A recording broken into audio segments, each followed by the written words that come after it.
It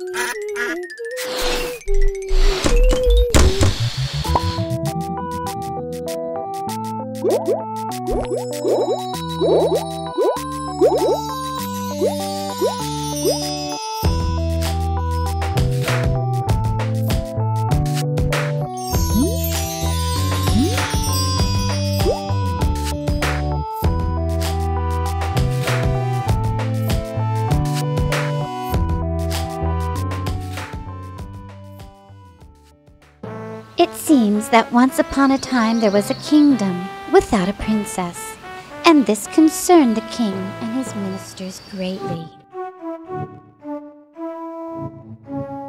We are facing a severe heiress deficit. We must immediately increase the number of young female royal individuals in the palace vicinity. You mean we've got to find the princess? That's what I said. This wasn't an impossible task. The king once did have a princess, but she had been lost since childhood. The king and his ministers simply had to figure out how to track her down. But just as they got started thinking, they were interrupted by the court jester, Million Laughs Charlie. Thank you. Good to be here, folks. You know, the other day I walked into this bar and there was this Irishman. Please, we're doing some business here. How about if we offer 1,000,000 gold crickles to the princess when she shows up? 1,000,000 gold crickles? I'd love to help on this project. Do you remember what she looked like? No.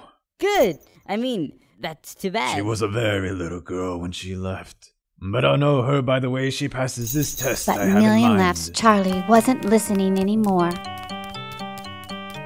Charlie had run home, called up his date for the night, a lovely maiden who lived next door, canceled on her, and got straight to work on his scheme.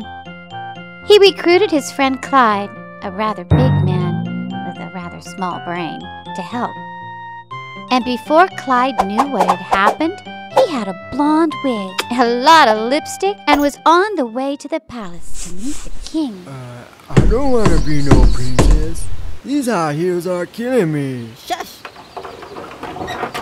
Hey, King, I'd like to introduce you to your princess. She's got more of a 5 o'clock shadow than I remember my princess having. But if she passes this test, then I'll know she's the one. With that, the king led the make-believe princess to a tall pile of mattresses.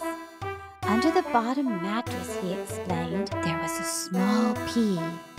If she were a real princess, she would be so refined, so sensitive, that even a tiny lump like that wouldn't let her sleep.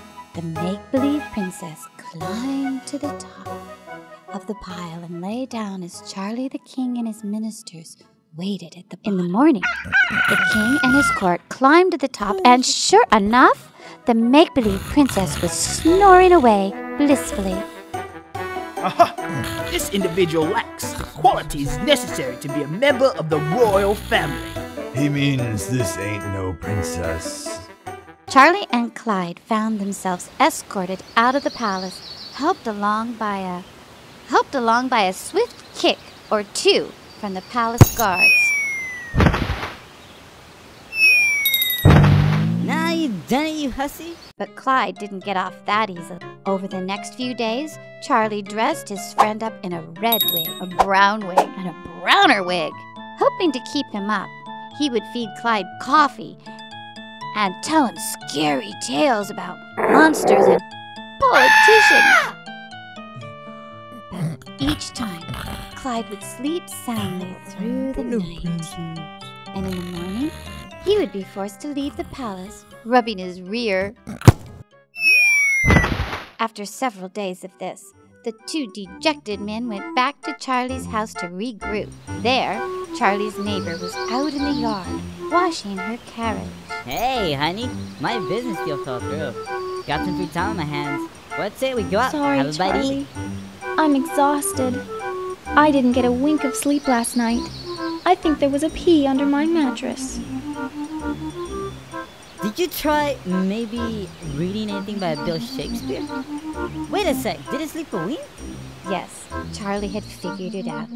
This really was a princess, the real thing.